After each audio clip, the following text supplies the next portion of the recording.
Hello, my name is John. Thank you for the invitation to share with you the difference that Jesus has made in my life. Now, I can't think of anyone I don't know who has never been scared at some point in their lives. We all have a fear of something. It could be small spaces, public speaking, spiders. The list is endless. A weithiau, mae fod yn ofnus yn rhywbeth sydd yn hollol naturiol. Being afraid is something that is totally natural. And it can even be helpful as it makes us almost think about whether we're going to fight our fears head on or just simply to leg it. But I want to share with you briefly about a time in my life when instead of lasting a few moments, fear sort of rocked up, unpacked its bags and settled in for the long haul.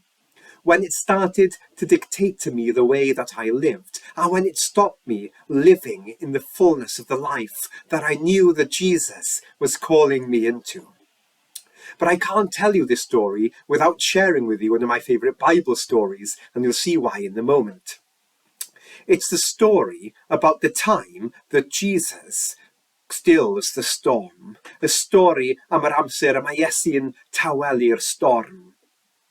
Now, after a day's preaching, you'll all know this story. Jesus and his disciples are asleep in the boat, and all of a sudden, a storm whips up.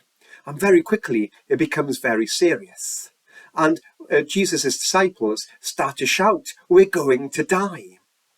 And Jesus wakes up, and above the wind, he roars a question back at his disciples. "Why are you afraid? Pam ydych chi'n ofni?" Now, to me, their fear seems completely normal because they are facing death by shipwreck. But look at who the disciples are on the boat with. Ond edrych pwy oedd yn y cwch gyda'r disgyblion. The Creator, Jesus, who had authority over earth. He was on board. The Creator was on the boat with the disciples in the storm. Therefore, the disciples had no reason to be afraid. Roedd y creuwr ar y cwch gyda'r disgyblion yn y storm. Doedd dim angen iddyn nhw ofni o gwbl. But to me, as I say, their fear seems perfectly normal. And then Jesus tells the waves to be still, and he tells the wind to shut up, and the disciples are left amazed and wondering what kind of man it is they're sharing a boat with. By calming the storm, Jesus gives the disciples a glimpse of who he is, and you know, the significance of the storm pales in comparison to the significance of who Jesus is. A big problem I found is that we can focus so much on fear that we can lose sight of who Jesus is and what he can do in our lives and the difference that he can make in our lives. And that's certainly something that's happened in my life, and I want to share that story with you now. Dwi eisiau rhannu tyma bach o stori yna gyda chi nawr. Now, when I was younger, I was an avid Famous Five reader. And I longed to go on adventures and find secret passages and catch criminals and find all sorts of buried treasure. And as I grew older, I grew more enamored with the outdoors and being outside. And when I got to secondary school, I learned I had a love for rugby as well. So for the most part, I think people could have described me as being a very content, if somewhat cocky teen who loved life, loved his friends, loved his family, and loved the part of rural West Wales where we lived. Then, when I was 17, and from out of nowhere, my dad died. There was no illness, there was no warning, there was no time to get worried. And that's when things changed a little bit, because for the first time in my life, I can remember I felt afraid. And it wasn't the sort of momentary sense of fear you have as you back over a cliff to abseil down it. It was a fear that I felt in the pit of my belly. It was with me when I got up in the morning. It was with me when I went to bed at night. And it was with me all the day long.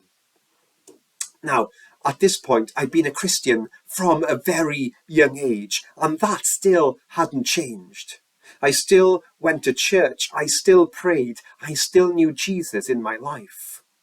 But I certainly wasn't living my life in the freedom that I know that God had called me to. I literally felt like I was a slave to my anxiety, a slave to the way that I was feeling afraid. Yet, as a Christian, I knew that Jesus had called me into freedom through his death and through his resurrection. I really wanted to be set free. I really didn't want to live my life this way. Ro'n i wir eisiau cael fy ngwasod yn rhydd, doeddwn i ddim eisiau fyw fy mywyd fel hyn. In the story of Jesus calming the storm, the key moment for me isn't when Jesus calms the storm or when the storm blows up, but it's the moment when the disciples go to wake Jesus up at the back of the boat.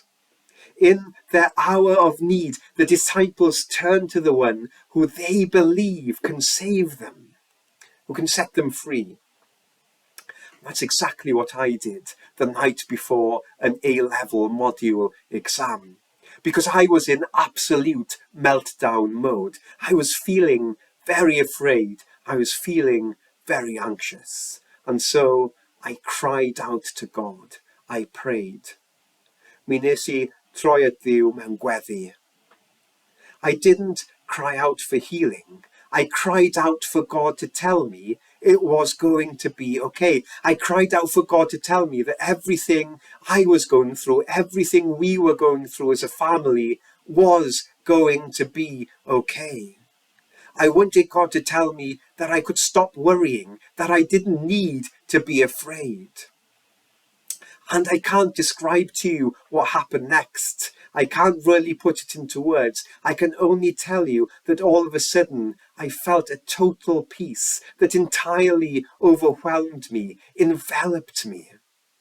It felt as if I had liquid love being poured out onto me. And in that moment, I knew that everything was going to be okay. I knew that I had God walking alongside me in all that I was encountering, that Jesus was very much in the boat with me as I was encountering this storm. One of the things I noticed, one of the things I learned then is that Jesus never pushes in. In the story of Jesus calming the storm, Jesus stays asleep and the disciples have a choice, don't they? Either to wake him up or not. Jesus doesn't push in and invite it. He waited for the disciples to ask. He waited for me to ask. He waits for us to ask, for us to choose him. Now, we know after Jesus calms the storm, the disciples aren't left saying, "What a terrible storm." They're left saying, "What an amazing person this Jesus we follow is."